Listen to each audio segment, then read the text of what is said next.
All righty. All right, welcome everybody. Let me see, I can't even see what's going on. All right, TikTok, you're on your own until later. So yeah, I'm gonna take off my glasses because they always glare. So thank you for coming to Unfiltered Live. And we've got a super exciting show today. I am stoked. So as always, go ahead and put some comments in the chat as we go. We'll try to answer some if we have time, hopefully. But yeah, and so I'm gonna have my little notes here because I can't do everything off the script.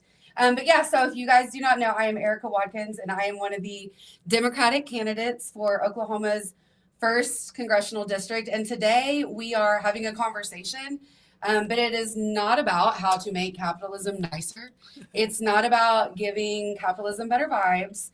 It is about telling the truth that most of us are actually not free inside this system, even though we're constantly told we are. To me, I think that freedom means choice. And to a lot of people, that choice is between jobs that pay poverty wages, healthcare that they can't access or afford, housing that is unattainable, debt that they can't get out of, privatization of water, basic needs, all of this, that is not freedom. So we're going to be naming what people are already feeling, that the hardship, and this is not an accident, it gets framed as a personal failure. A lot of times that if you are suffering, if you have lost your job, if you're on the streets, it is framed as if it's something that you have done wrong. But this is actually how, and this book does such a great job, I think, of explaining how it's actually the system that is doing this to people, and it is not on the individual. So today I am joined by Clara Mattei. Clara is a political economist and professor at the University of Tulsa, and you are the author of The Capital Order, which is your first book, correct? Yes. Yes. And then this new Escape from Capitalism, which hits the shelves January 27th, right? We'll be talking about her event. So her work examines capitalism not just as a neutral system, but as a political one. And this is a system that actually limits democracy. It punishes the working class and presents itself as freedom while quietly removing every single real choice from every aspect of our lives. Thank you so much for being here. I am so excited. If you want to go ahead and introduce yourself. Erica, I'm a super fan. I was lucky enough to meet Erica in our struggles to build what is now the Forum for Real Economic Emancipation. Yeah. Erica was sitting in a circle with us at our assemblies. We went with the whole crew to the Blue River, whatever it was called, the little blue hole, maybe? Hole? Yeah. So I got a chance to really see how Erica is really committed to collective struggle that is actually grassroots. And so I'm super grateful for everything you've done for us with the free so far. Yay, thank you. And I am definitely not as involved as I was in the beginning because I had started to work with free and then I decided to run for office. And obviously this takes up a lot of time and it is important work. But I mean, not gonna lie, I liked that stuff a little bit better. So yeah, if you don't mind, I'll go ahead and go into a couple questions. And then I know you had questions for me. So this is super, just kind of unfiltered. So, Erica, before we start, I can just shout out on February 1st, which is a Sunday at Living Arts, we're having the next free event, which is on participated budgets. It's your money, you decide. Come to see how locally in Tulsa we can make the conversation about our agency in the economy actually happen. So it's a recipe to escape from capitalism in a very concrete way, and we're starting it here in Tulsa. So I hope you can all join us. It starts at 5:30 p.m. on February 1st at Living Arts. Awesome. I'm trying to turn this banner thing off. I'm gonna have maybe Sarah get over there and do it. But you know what? We'll begin at 7, and it's past 7. We're beginning. But yeah, and then I think Mayor Nichols is going to be at this event, correct? Yes. He's gonna respond. So it's not just a platform for the mayor to say what he wants. It's more about him being exposed to some people who have been doing participated budgets, especially one expert, Bob Lord, who's been actively researching how to have more progressive taxes, meaning taxes that for once don't punish the majority to actually accumulate at the top, but vice versa, use taxes to empower people, thus transferring resources from the elite to the working people. So let's see what happens. It's all experimental. The free is experimental. You're running for office is experimental. We're here though because we believe in it. Yes. And I was actually fortunate enough. I was on was it Saturday? Yeah, yesterday was Saturday. Today's Sunday. I was on a panel with Progressive Victory with some fellow red state candidates that are running in rural areas or majority red states. And Progressive Victory is really good about platforming candidates that they don't fit into the establishment as far as the Democratic Party. And it really, it made me hopeful to hear some of these candidates speak, especially one, and I wish I need to find out, I need to connect with him. But when he said that he likes to have conversations about small business ownership being workers owning their own means of production, and framed like that, I think is not something that you hear from, but we're seeing a lot of people kind of take up this narrative, and it's giving me a little bit of hope. All right, so let's get to the book. So I read it this week. It was great. And so if you could, your previous book expands on it a lot, although I haven't finished it, I'm not gonna lie. But the theory of the capital order. So basically that, this is the way that it is working isn't neutral or natural, but it is forced through institutions, through fear, through violence, through austerity. So if you could maybe explain the theory of the capital order, but to people, the everyday electorate that might not be really informed with how economics works, and what does that mean in their day-to-day lives, that why is it so important for capitalism to feel like it has always existed and like it's inevitable and like there's no other alternative? Thank you, Erica.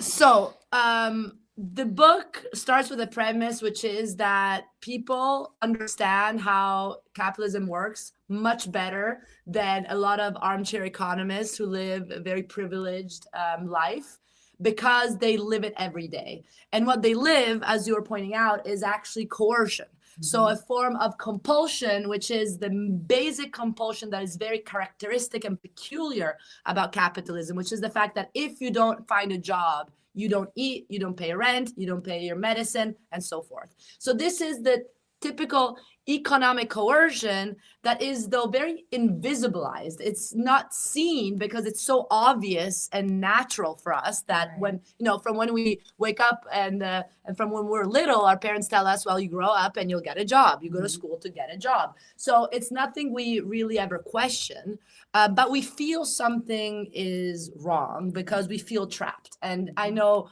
the majority of people actually feel trapped. And this is the idea, is that there's nothing spontaneous about capitalism.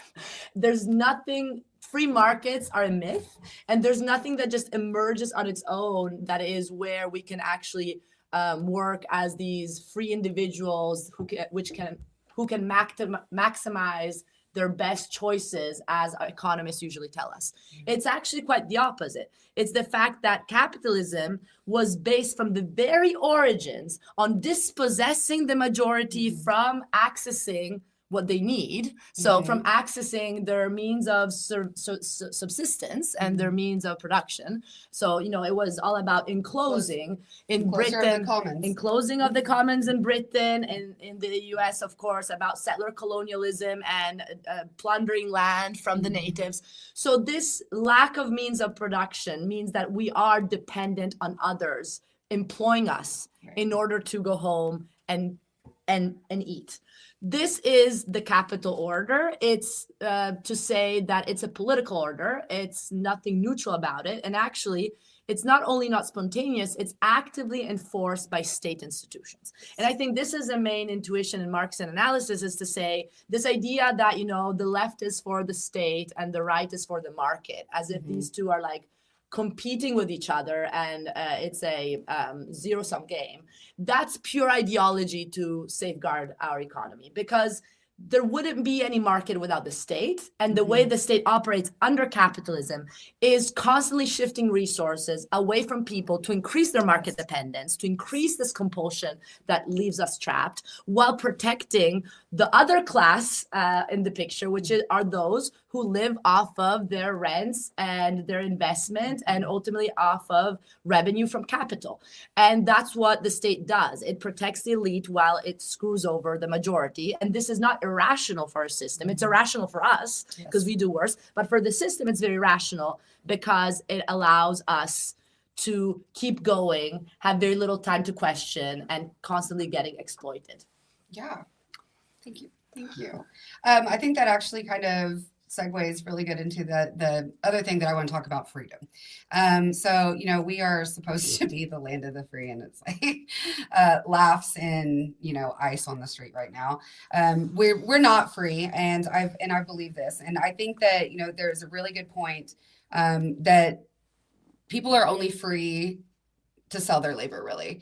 And it kind of fluctuates and depends that sometimes they might have a little bit more freedom of, you know, the employers might be offering better benefits or better wages, but, you know, a lot of the times it is that you are trapped. And, you know, you touched on it a little bit in that answer that it is, are you actually free to sell your labor and, you know, decide where you want to work and who you want to work for if we are in a system where, you know, your healthcare is tied to it, every single aspect of your life is tied to it. And I think that leads to the exploitation of American workers. That leads to, you know, wages stagnating and then costs going up and not, you know, nothing is actually going to the worker. And so, but what I find very funny about this is a lot of the people in, you know, the political world, when we're talking about, you know, electoralism and where I'm existing in this world right now, especially on the conservative right, they believe so much in the freedom of the markets, even though the majority of the people that vote this way are so affected in this exact way. So it's like, to me, it is like the greatest con that has ever existed in humanity, that is just a mass brainwashing of hundreds of millions of people. That how did this market dependence how is it conflated for freedom? Like what happened in our world, in our society, and the things that you know are, I know we are heavily propagandized people, but it seems to me that it is so simple that you are not free if you are not free to be able to live, you know, just the bare necessities. Yes. But yet there's so many people that do believe that capitalism equals freedom. So how do you think we got here? So I think there's layers of explanation. The first is to say it's good to call out economists in producing knowledge that blinds us and leaves us not questioning what actually we should question and what actually we should explore.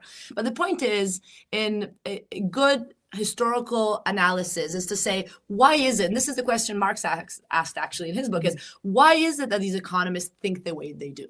What allows these people to think the way they do? You can, you know, and it's beyond the subjective idea that it's just bad people, it's about bad individuals. No, it's the fact that there's a world of academia and which produces the ideas that then circulate and everyone internalizes, that think in a certain way. And one explanation is that it is actually our economic system that allows us to think in this certain way, right? And this is actually the critique, is like it's the system that produces a surface reality that allows us to think in this very surface way that obscures what's really happening. And this is because capitalism is a tricky system, because under feudalism, it was very overt that people were unfree, right? So the feudal lord was politically oppressing the serf. In a slave society, the slave owner politically oppressed the slave in the sense that it was very clear that the slave had no agency and that there was a extraction of the value the slave produced that went and was pocketed in the hands of the slave owner, right? So it was politically unfree.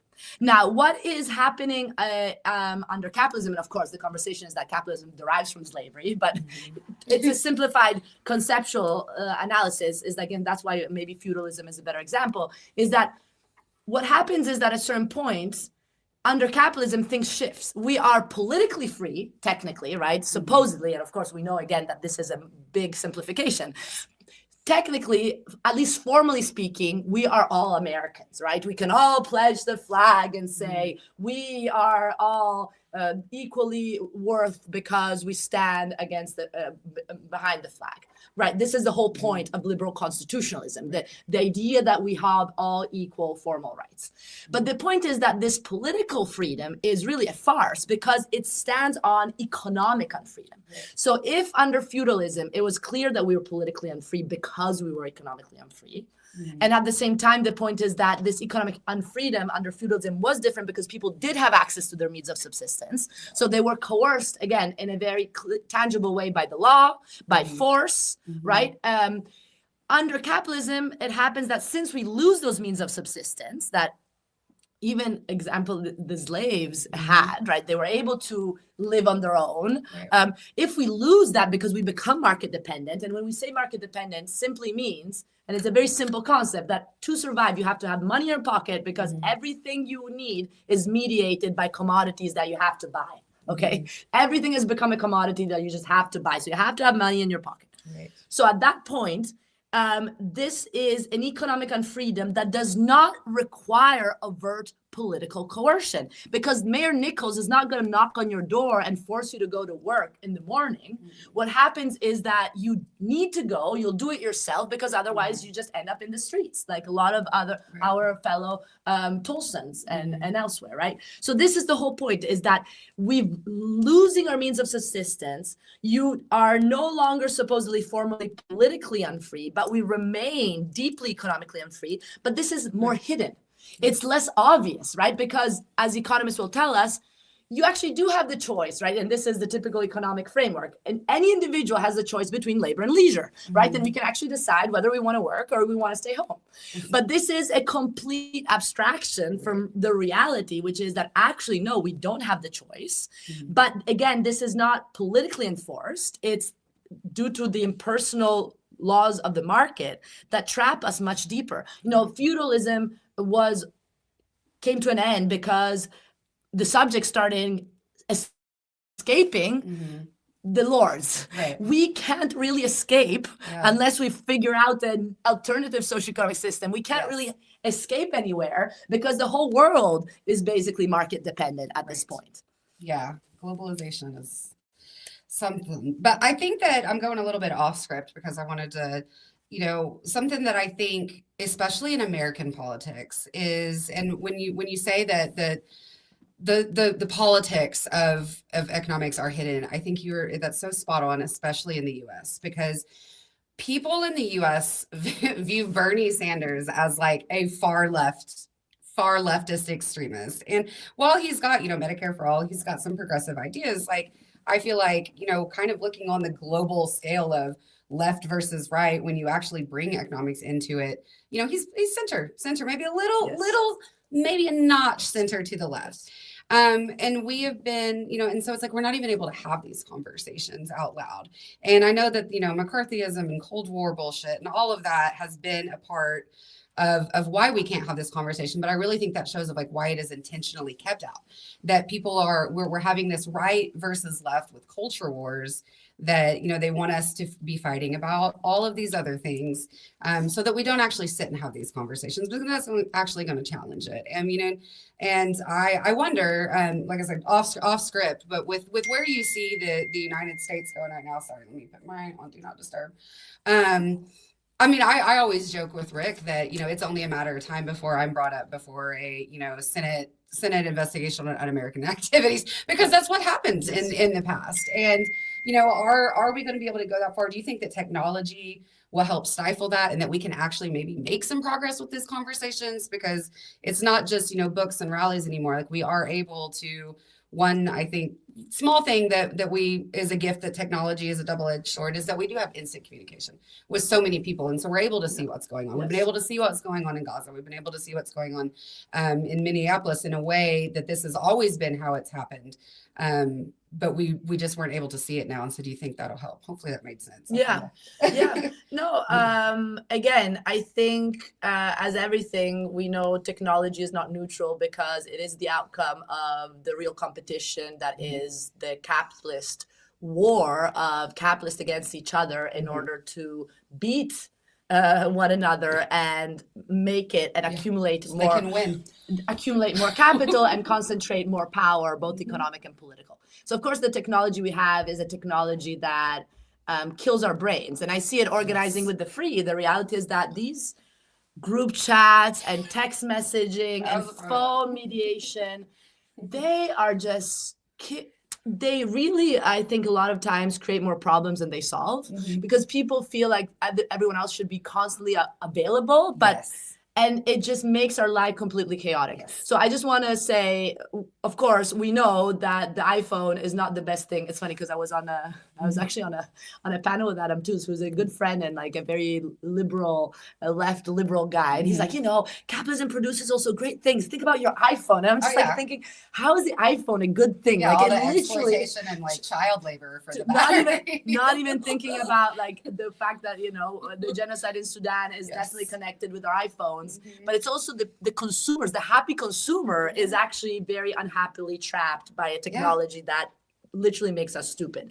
So apart from that, I do agree with you that as anything, once we realize that technology is not neutral because it emerges out of an economic system which only prioritizes profit. So technology comes out of the fact that given that you need to beat your competitors, only if you innovate, you're usually able to extract more surplus than your competitors and thus beat them. So that's the only reason why we have cool things. It's not because capitalists like want to like please us and give us nice stuff. Like make humanity better.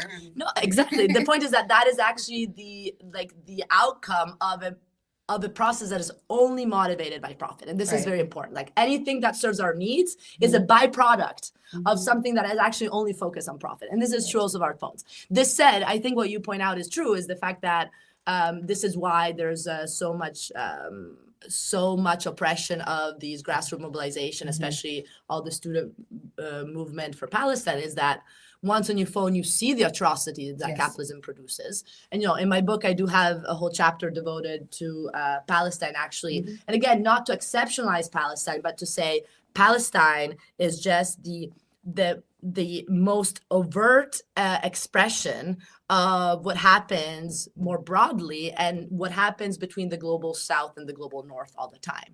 So the production of underdevelopment and the extreme phase, of course, ecocide and herbicide and genocide that we're seeing is nothing but a more extreme manifestation of what capitalism needs, which is a constant not only extraction of value from workers, but also workers, especially in the south of the globe, right? And so the poverty, I think a big point that I think I would tell Bernie Sanders to conclude, going back to the fact that Bernie Sanders is not necessarily really critical of capitalism, is that these liberals are still convinced that poverty is an exception and that capitalism can be an inclusive, progressive system. There's a deep belief that if only fixed a little, if only, the governments intervene and are able to like make the game fairer, the system can be fixed. And this is a deep belief that goes back to like the Keynes, John Maynard Keynes, who was the famous economist who said, we need to save capitalism from itself. And to do that, we gotta, seem that we do want to give a little bit of social resources to people. This was, with the Great Depression and all these unemployed people were like, of course, the system is not working for us. Then comes in John Maynard Keynes, who says, no, look, the system is great. And it's nothing, it's not a root problem. It's just a matter of just like encasing it in better political institutions.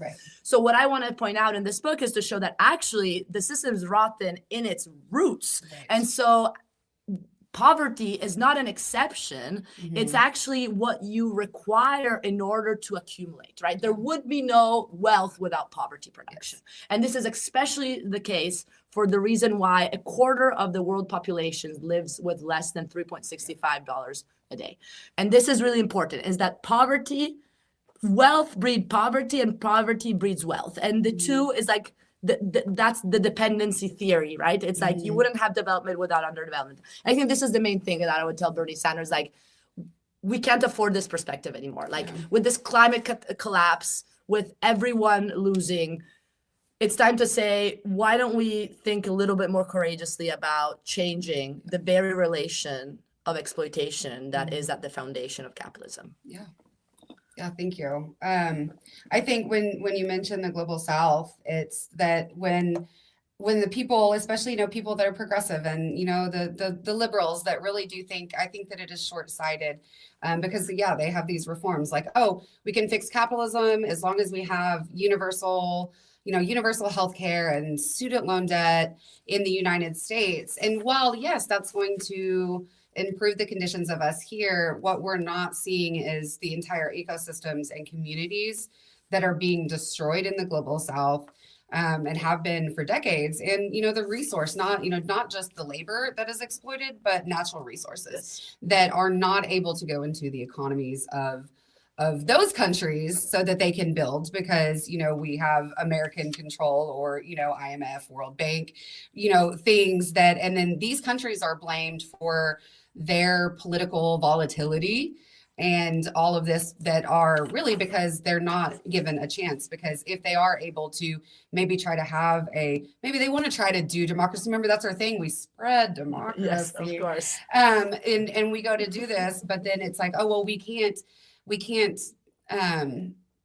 can't actually invest in their country because they're paying back these structural adjustment loans that are like so much. But it's like it's like the macro version of what the everyday worker suffers here. And so yeah, I do believe that it's like, and I do think that there are people, like, even on the American left, as the liberals, that they kind of don't care. Yeah. They don't care. They're going to, as long as they're able to, they want to exist in this system because it's comfortable, and they want to ignore the suffering that this causes. But at some point, we've got to have a little bit of humanity, in that we're all global citizens. And as you said, climate change, we're not even talking about that in a real way, especially in this country, that it's like we will all suffer. I mean, yes, the global South is probably going to suffer the most at first, but it will be here. We will not be safe. Absolutely. So that's why I think it is so important to have these conversations. Yeah, and again, I think the reason why Trump is so obscene about his imperialism is that there's this false notion by which imperialism is helping the average American worker. Like, since we can't really, we don't want to fix inequalities at home, let's just be more imperialist and gain from that. That's a wrong perception, actually, because, again, the class oppression is just a chain of oppression. And there will be no free American worker if there are no free Palestinian people and Sudanese people and people everywhere in the global South. And I just wanted to mention, to go back to the debt point, I think it's really important to note, we always feel good. Yeah, we colonized them in the past, but now we're giving all this aid. I mean, Trump is cutting all the aid, but let's just leaving Trump aside. We're just here somewhat of a normal. We're just giving all of this aid. Actually, what you read, if you study, is that the aid actually flows the other direction. And because if you count the amount of profits that is being extracted from the global South, and especially the interest on debt, you realize that since the turn of the century, averaging 65 billion a year is what goes from the global South to the global North. This far exceeds annual inflows of official development aids, right? Yeah. So it's exactly the opposite picture than one we like to see. And maybe, Eric, I just want to add this, that you can't really, again, understand exploitation of the global South without really understanding what exploitation means in the global North, again, because they're so close.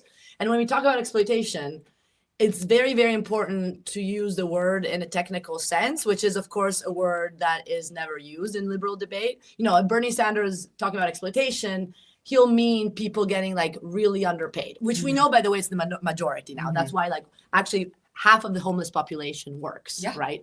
And we know that actually you have 77% of American workers are in financial difficulty if they miss one paycheck. Okay. So clearly everyone is underpaid in a way that is by now obscene. But the point is that exploitation has really nothing to do with how much you're getting paid. And this is really important, is that under capitalism, capital, wealth, money, growth of GDP is based on capital as the social relation by which, as we said, people have no alternative but to go work for a wage because they're market dependent, as we've already discussed. And once they do work, they are producing much more value than the value they get in their paycheck, right? So even if you're a software engineer working for Google and living a good life in New York, it's sure that the value you're producing for your company is more than what you pocket at the end of the month. Okay, so it's about like the surplus that doesn't go to you. And it's even more than that. It's also about your agency being lost. Because if you ask a Google software engineer, what do you do if Google is financing the Israeli army and its tech to kill Palestinian children? He'll say, well, either I fire myself, or if I try to not do what they tell me, they'll fire me. Right. So we see here that the loss of agency is complete. And this is what exploitation is about. It's about giving up not only the output of your labor, but also your humanity in this labor process. And this unfreedom, again, going back to our this unfreedom is true for us here as much as for the people in countries where suffering is higher. Can I hop in just very quickly? Because there's a lot of like talk about the economic policies, but my perception is from the political implications. So just looking, because now you have talked about both Bernie Sanders policy and Trump policy. So we're 10 years from Trump's first election.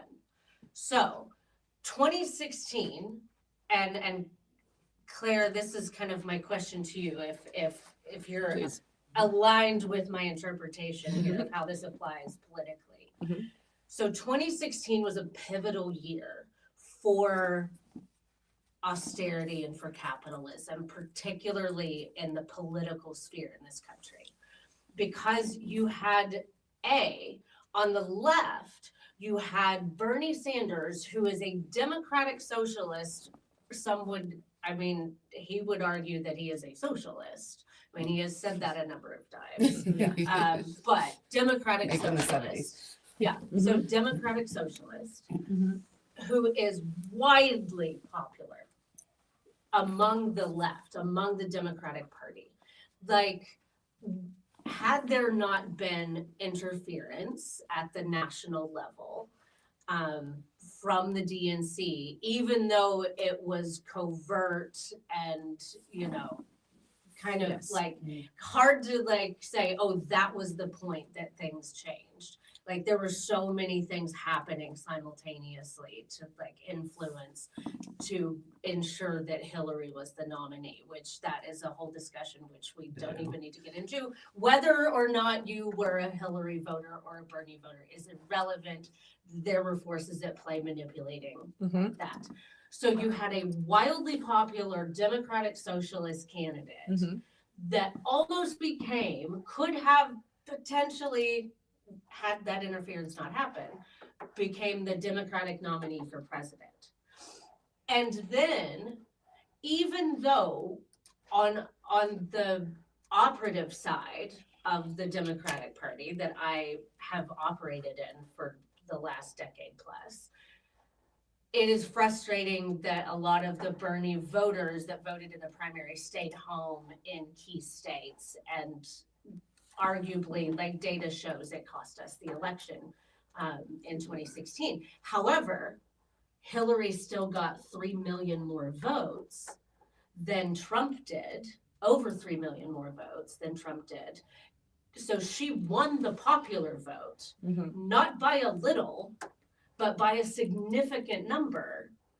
So you have this leftist guy with some socialist policies who is wildly popular on the left. And then you have more people of the American public, like voting body, that supported the Democratic candidate. So then we see what happens when Trump comes in. It is immediate tax cuts for the rich, immediate rise of interest rates, like all of these punitive things.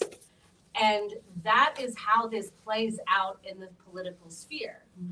So every single time, and looking back throughout history, the civil rights movement, every single time, and you started, I love the Italian because I love the like post-Great War Italian economics. It's fascinating with Mussolini and everything. But that, like, you talked a lot about what happened in Italy, but that stuff was playing out here as well, like through policies. And then we go into the Great Depression very quickly after, because workers were demanding more. Workers were demanding more. And then the ruling class, the elite, the super rich, put in place policies to push them down, to silence them, and the economy collapses. And we see that after World War II. Yes. We see that after civil rights. Yeah. And we are seeing that, and Yes. that is where I say 2016 is a pivotal moment, because we are seeing that right now, because it got too close. It got too close.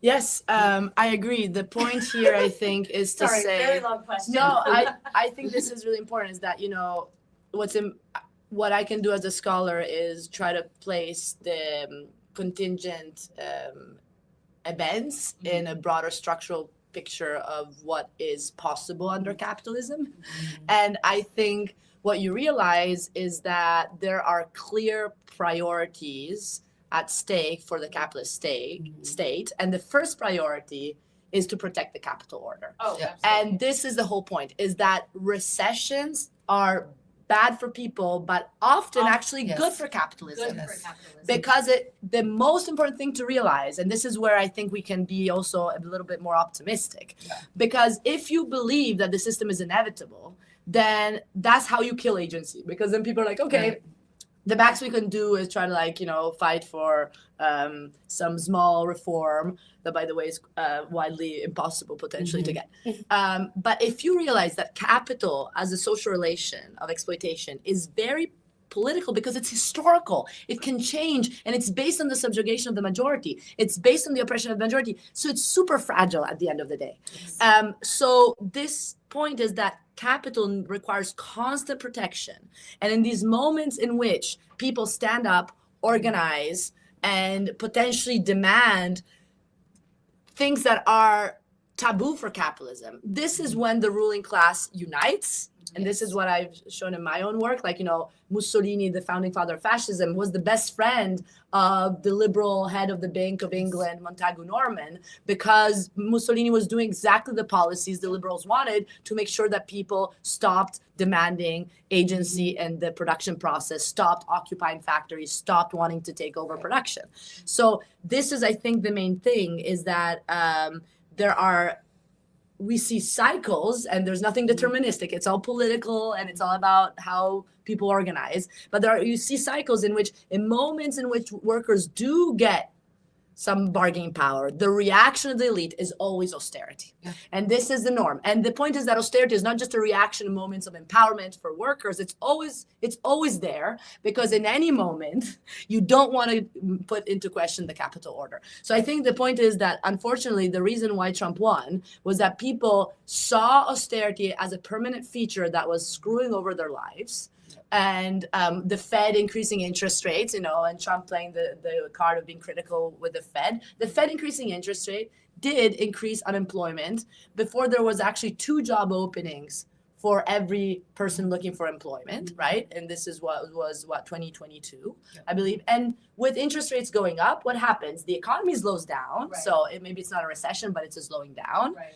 This seems irrational. It's not, because it produces unemployment. And unemployment is good for our economy, as I explained in the book. Unemployment is not a problem for the system. It's a solution, because you need people to be unemployed in order to maintain people disciplined enough and willing to accept whatever job available. So I think this is the point. People saw the Fed operating, Biden doing the whole thing, financing the military-industrial complex, financing big asset managers, and screwing over people.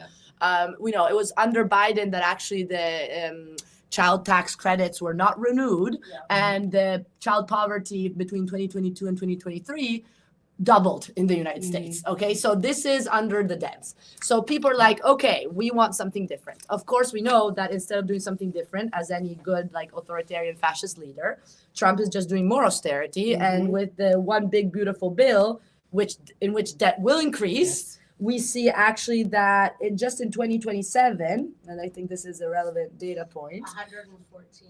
Are you talking about yes. $114 billion.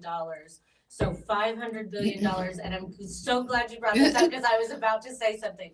$500 billion cut in Medicaid, and in 2027, the top 1% will receive $114 billion in tax credits. Exactly. So In tax it's breaks, so- yes. Yeah, or in tax breaks. Yes. So essentially, to break it down on a level that like any person can understand. Like if you're explaining this to a third grader, I'm going to, okay, so it costs you $30 to have health insurance or to go see the doctor. It costs you under Medicaid, you're a patient, it costs you $30 copay to go, whatever it is, right? To go see the doctor. And we're providing that service to you because you pay into the system in order to receive help when you need it back. But now we're going to not only take away the ability for it to only cost you $30, it's now going to cost you $450 a month to insure yourself with the same level of care. And the numbers, I'm just pulling random numbers. I was going to look up the actual numbers, but I forgot. So let's say hypothetically, now it's $450 to insure yourself every single month, plus your deductibles, plus your caps, you know, all of these things, plus your out-of-pocket expenses. And then I also am going to let you know that automatically 20% of everything you spent on your healthcare is going to go to my friend Steve over here. Yeah. What the fuck? And I think that's why, Erica, you have so much potential in actually making it, is because right now the irrationality, again, I want to be very clear. This is all irrational for us. It's irrational according to the logic of need. It's not irrational according to the logic of profit. And this is the whole point, is that we need, right now, you need to call out the bullshit and say, this economy has nothing to do with the well-being of people, and it never will, because it operates on a logic that is completely detached and actually works on our suppression. So that's the whole point, is that we are in a moment in which candidates like you, Eric, I think, have the power to say, you know, it's not just because Trump is bad that the big, beautiful bill is being passed. It's not just because Trump is bad that we're going to go over $1 trillion in our military expenses when people are in the street. Because it's not just about Trump. It's not. It's about the economic system. Because what I'm trying to show, and I'm trying to show in the new research I'm doing, is that there can be no serious social transfers and social welfare under capitalism. Why? Because there's a political limit. If you give people resources, people will mobilize and stand up and ask for more and crush the system. So you need to keep people fucked in order for the system to continue. So I feel like I've had some conversations with, you know, friends in Europe and people overseas that are always like they see what's happening in the US and they're like, why are Americans not on the street en masse in you know, the tens, hundreds of thousands, millions from coast to coast? Because we can't. We don't have a national health care. We don't have, and that's very intentional. So that's actually going to kind of go, I'm going to skip ahead because we did talk about, you know, I am running for office. And so I did have a question that is like, so as someone running for office inside this system, and obviously having my values and my beliefs about the system that I do, I want to, you know, I don't want to propose solutions and make promises that capitalism won't allow, right? Because I know, and I also don't want to be trapped into becoming someone that wants to believe in reform, because that's what it does. I feel like anybody that has any types of thought that gains traction to, you know, actually challenge the system, you're going to be, you know, absolutely targeted. And I think that that's true. So what I have said is that, you know, like, I don't think reform is possible. And I always say, I know we can't vote our way out of capitalism. We need something that is closer to a revolution, but people are scared of that. And you did say it in the book that it's like, you know, a revolution doesn't have to necessarily be blood war fighting battles. Like, revolution can look a lot of different ways. But, you know, people, like, you know, you get pushback whenever you've put yourself in a place like this and running for an office like this. So it's like, I don't want to lie to people what I believe in, but from your perspective, like, how would a candidate, you know, be honest with what the limits are within the system while also using the platform in a meaningful way to actually improve lives without kind of getting trapped into, because I can have this conversation, but then at the end of the day, if I do win this office, I'm one of 436 people in there, and will be absolutely 100% targeted as, the radical crazy that, because we see that with, the squad and, even Bernie, and as we even discussed, that is not even really that radical. So you get in there and, I don't believe that being anti-capitalist is being anti-American. I think that people conflate that. Of course, there is a difference between being against imperialism and just understanding that, what has happened. We're here now. And the entire world deserves better. We deserve better, but, especially the people that have suffered because of our greed and our accumulation. So anyway, the question is, it's just like, the system is never going to provide, it was built to not provide that kind of freedom. So it's like, is it political suicide to be this open? I don't think so. I think that we need to be authentic, but I've also had a lot of people to tell, that have said, tone it down. So I think people are only going to get excited and actually go vote if they hear something radically different. People are voting for Trump because they are fed up by the usual discourse. So you can excite people when you change the categories one uses. An example, I think it is, for example, it's not just about the greed of Elon Musk or whoever CEO. Like that's a very Bernie, like, oh, it's just about the greed. Just take the greedy away and everything will be fine. No, I think this is the point. Because so many people are greedy, even at the But it's not even, the point is that the point is to say greed is a subjective moral characteristic that for a political economist is really uninteresting. Like we can all be greedy or very nice. It doesn't matter. The point is to look at the architecture that we built and that traps us. Right. So at this point, the reason why our bosses have to constantly increase the rate of exploitation, meaning trying to suck more out of us constantly, is not because they're greedy and bad. They might be or might not. I don't care, honestly. What I care about is understanding that they are cogs in the machine too. Again, a machine that we've constructed, so it's completely changeable.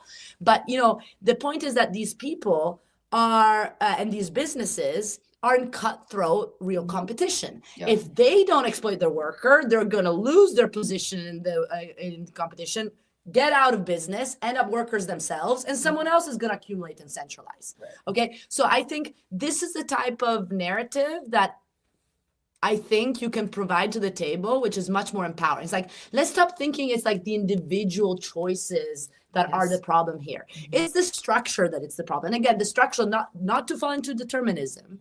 It's the opposite. If you realize that it's the structure that is the problem and that we have made the structure, then we understand that the only way to do it is to organize in a way that is able to bend the structure a little bit. Right. And the capitalist state is not a monolith. I mean, if you get elected, you are in that system able to kind of bring the pressure of the demands from the people. Yeah. And the pressure of the demands for the people is, at the end of the day, anti-capitalist. Yeah. Any people trying to protect their own livelihood, and that's the basic thing. Like, the system is so screwed right now that any demand for a better life is at the end of the day a radical anti-capitalist demand that, if organized, can really change the structure. And I think you need to push pressure from outside at the local level, and that's what we try to do here with the new event. I think with this event coming up on participated budgets. Participated budget is an anti-austerity possibility. Right. It's about saying to people, listen,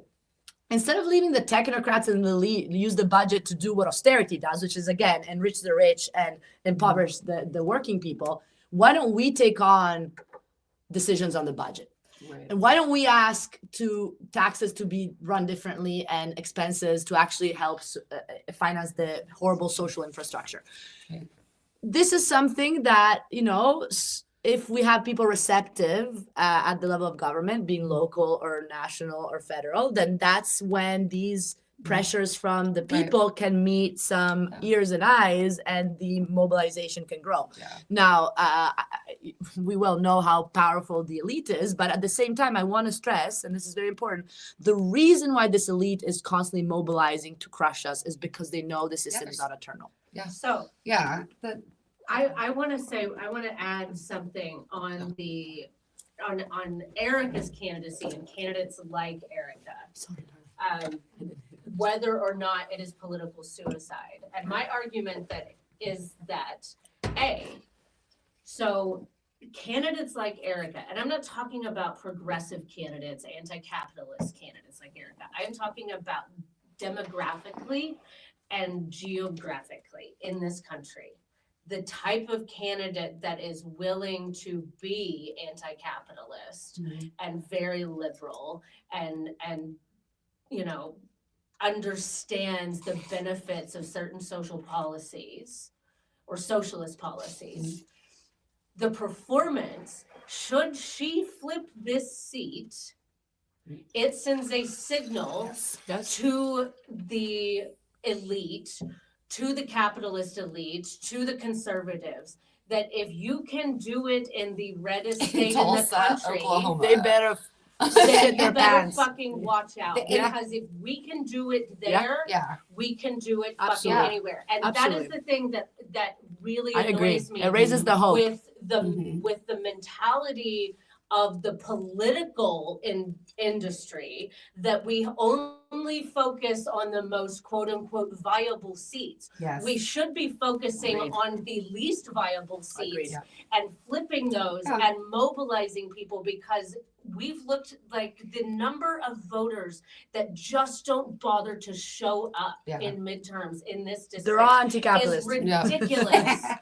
And the number of people who are eligible to vote but are not registered to vote in this district is depressing as well. So I have a quote and then I have a question. Okay. While you're looking that up, I want to say that Kevin Hearn is the incumbent of this seat. He is the Republican, not just Republican, very Trump aligned, very MAGA like. He sits on the Ways and Means Committee. So very powerful, one of the most corrupt ones in Congress. I mean, he's been deemed for violation of stock acts. His net worth is, doubled at least, or not more in since he's been in office. But he launched his re-election on Thursday, and his fucking press release is like, Kevin Hearn launches re-election campaign, and then literally gave his bank balance. He literally said, we have $2 million cash on hand, which shows like viability. And so it's like, the fact he didn't say shit about the conditions of people in Tulsa. He literally said, we have $2 million and Trump endorses me. He said it 3 times over different ways in the same press release.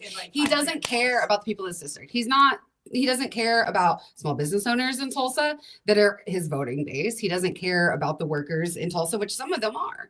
And to me, it's like, that is it, like, not to like hype myself up, but it's like, why would people want somebody like that? But that is the representation of like what, and I do think that, we can make some actual change in a bigger way if we do get more people that actually represent the people. Absolutely. And what a weird concept that your representative officials should represent you. But and what do I know? I'm just a radical socialist. Even getting close, should you become the nominee? Mm-hmm.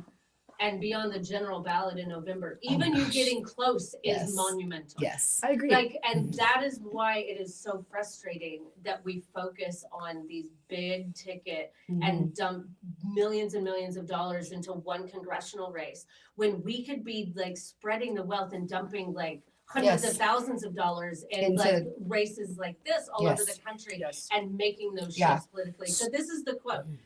And this is in the United States Capitol building. So over the doorways, as you're going down the hall, a lot of the doorways have like the big official, like fancy doorways, have quotes above them from various, founding fathers, representatives, of the United States over the years. So this is a quote from William Henry Harrison in 1841. It is the only one I took a picture of. The only legitimate right to govern is an express grant of power from the governed.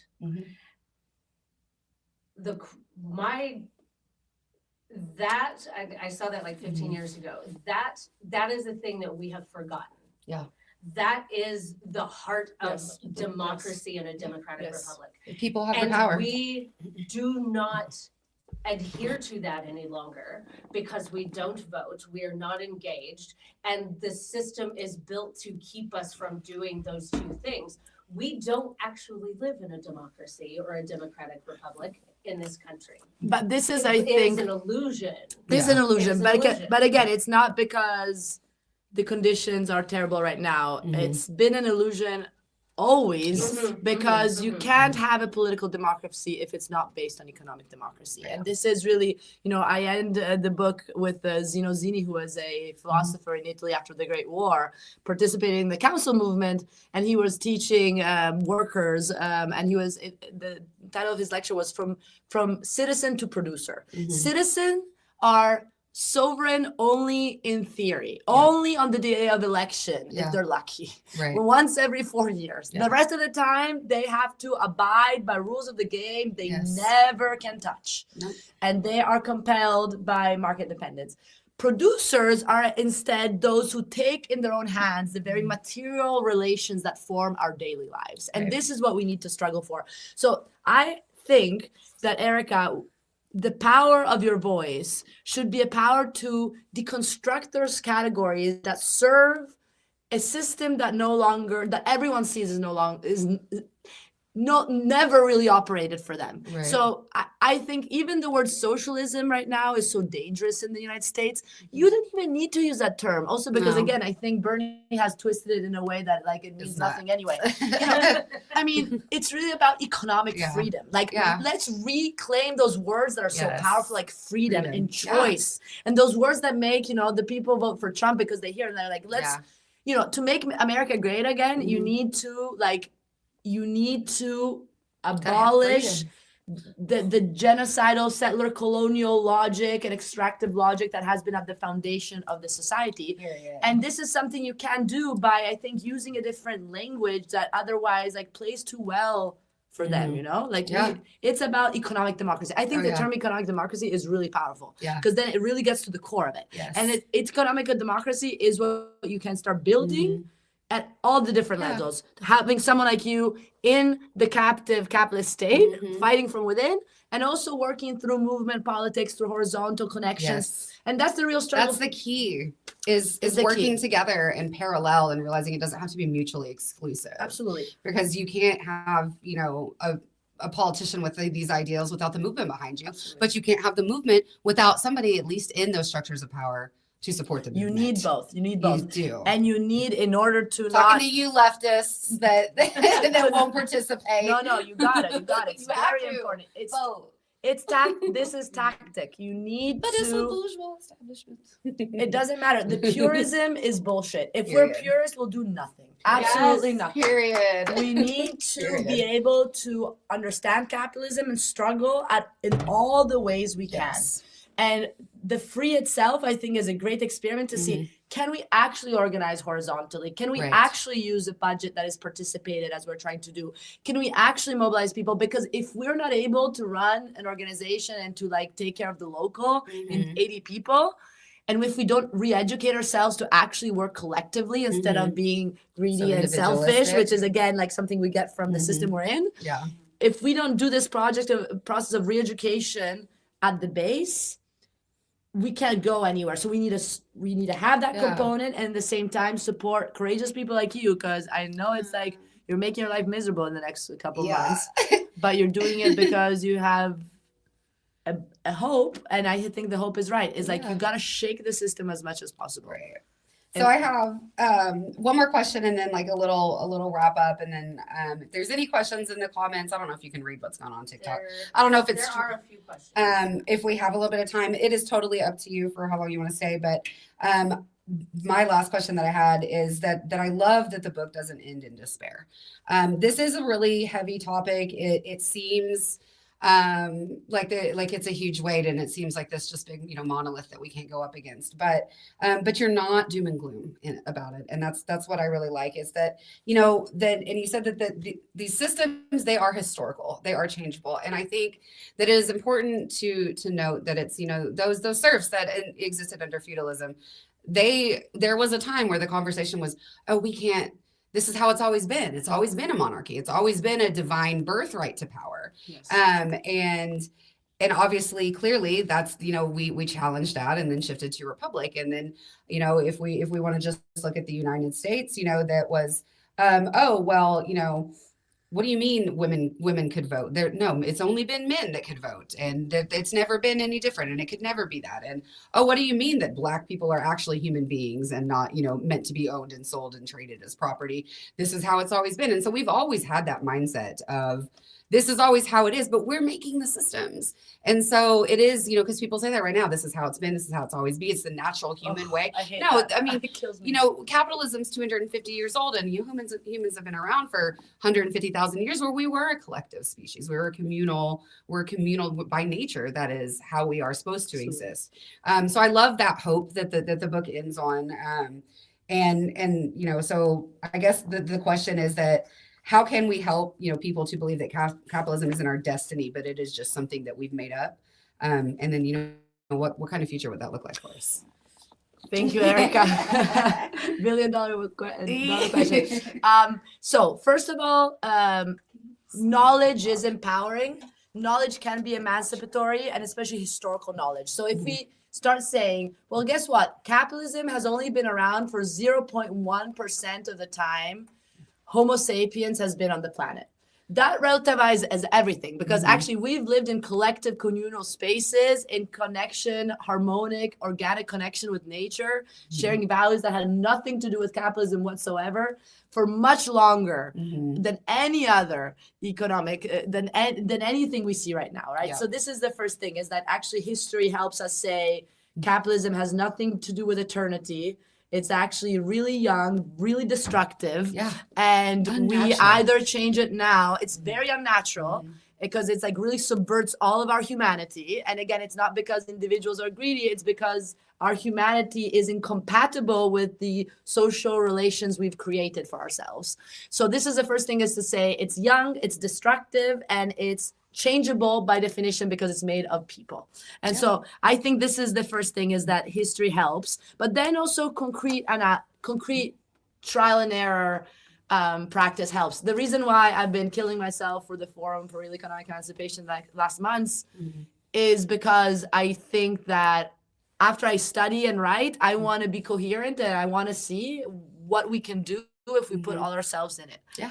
And we see there's drama, people fight, and there's like all sorts of, there's all sorts of stuff that happen. But at the end of the day, there's also a lot of solidarity. And this is the truth. There's so many people who, for no reason, in terms of nothing that is going to be their personal gain, are contributing, volunteering, spending a lot of hours. This is because people still have humanity and hoping and dreaming big. Yes. And and that's why people put the effort. That's why people endure, even if it's difficult. It's been difficult. I've been losing sleep a lot for the free, and I'm doing something that is much less stressful than what you're doing. But the point is that either we try and persevere, or I think we don't even have the right to complain at that point. We got to try it. Yeah. We can complain if we try without complaining too much. Yes. But if we don't even try, then we don't have the right to complain. And I think that's why like a lot of my fellow colleagues in academia think I'm probably crazy, but I'm just like, well, you being a pure Marxian scholar and then never trying is like, where is the coherence here? Right. So I think what you're doing is showing coherence in the sense that that you're putting yourself really in the belly of the beast in the most difficult position. But again, one has to puncture and try, and you have the connection. You like people know you because you're around, you talk to people, and that's what makes the difference. And that's what gives the hope. I mean, in the book I show, I could have done much more, many experiments, but a lot of experiments in Brazil of collective agriculture, collective production, different movements that exist. It's full of movements around the world. The point is to connect them, to make their voices heard, and in a position in which you have more power to you can amplify the voices of the unheard. Right. And I think that's what is your duty, is actually amplify the voices of those who are constantly unheard. Yes. And that no one actually in government tends to do. Right. And again, though, I think being very aware that once you do participate in the capitalist state, there will be all sorts of ways in which this structural detachment is going to start getting produced. And we had the first event was on oligarchy with Camila Vergara. She works on what she calls systemic corruption. Yes. Again, it's not you that are corrupt, it's the system. And if you participate in it, you risk. So this you is get in, you want to do you have to be in the office to do the work to make the change, but then you have to keep yourself in the office. And, unfortunately you have to appeal. It's like a whole, designed for people like me to fail, but we're gonna try. Yes, and even the fact that you're having a conversation every Sunday, you're doing it all. I mean, we're here to help. You have a huge community behind you, Erika, and we love you very much. Me too. So yeah, well, we'll go ahead and we'll go ahead and end this question from Facebook. Okay. If Clara wants to. Yeah, it is 8:05. So it is your call. We usually one question, then we stop. Okay. All right. Because I have to go to Antonio. Yeah. So About- pissed off. You've talked about the profit motive and how it impacts capitalist motivation to exploit. Can you talk about what a world not based on a profit motive would look like? That's a good question. And again, I think this is why it's so important to be engaged for me in the free is that as Hegel would tell us, it's impossible to abstract outside of our socioeconomic relations, right? So all we can do is try to put into practice different values and behave according to different values. And I think the point would be that things around us, the material stuff, we could be focused on producing them because we need them rather than producing them to sell them for a profit, right? So we could have the like same actually quality furniture instead of particle Exactly. mass-produced bullshit that falls apart in 2 years. Planned obsolescence. Instead of the stuff made in sweatshops, we could actually be figuring out ways for people to enjoy making shirts and making objects and doing it in a way that enhances their humanity and creativity and living in a world in which the point is the need, the object, not the commodity, because the commodity is empty. The commodity is also only about really the price that is attached to it, right? Going back to the use value, right? The fact that we need objects and the fact that they're sold for a profit should be irrelevant, not the primary reason why they're produced, right? But that again requires a complete subversion. Like Marx talked about the upside down world we're in. We're in an upside down world in which indeed we are guided by the commodity production. We're not guiding commodity production, right? We've lost agency. And again, that's why I say capitalists lost agency too, in a way. Like of course, there's class oppression and there's a completely different dynamic, but we've lost agency as a humanity. So to recapture it, we got to try stuff out to see what different principles would look like. And I think that's the thing. We can't talk in abstract terms because abstraction is part of the ideology of the bourgeoisie. Came out in the Enlightenment exactly when capitalism was forming. Universal abstract values are meant to keep us immobile. Instead, we need to try stuff out and then we can have different principles. Thank you for that. All right. So again, book Escape from Capitalism will be hitting the shelves January 12th, and there is a January 22nd. Did I say 12th? Yes, don't worry. And then, January 27th, definitely you can pre-order it. So get it from local booksellers if you can. We're also going to present it with a couple of free assembly members at the Magic City Books on Tuesday, January 27th. At 7 p.m. But mostly we're here not so much for the book, but in solidarity with Erika. I'm still gonna play and we are gonna be also trying to help out. I personally want to help out on everywhere I can. I'm so proud of you. Thank you. And I would not have the energy to do what you're doing. Lots of Red Bull. So I was getting there. Also free event February 1st. I'll post some of that on my socials. If you want to support the campaign, you can help out in a couple different ways. You can volunteer. You can volunteer in person. You can volunteer. You don't even have to live in this district if you don't want to. Or if there's accessibility, you can't get out. Text banking, phone banking. We have Canvas opportunities, writing postcards, all sorts of stuff. You can go to my website, sign for an interest form. You'll get a survey with what you want to do, your experience. And then, of course, because we live in a capitalist hellscape, I need money to run this campaign. And we are existing right now. I'm going to get drug on Twitter by one of my stalkers about my FEC report once it's published, because apparently I'm not real enough because I'm not a multimillionaire. But we are grassroots funded. We are not taking APAC money. We are not taking corporate PAC money.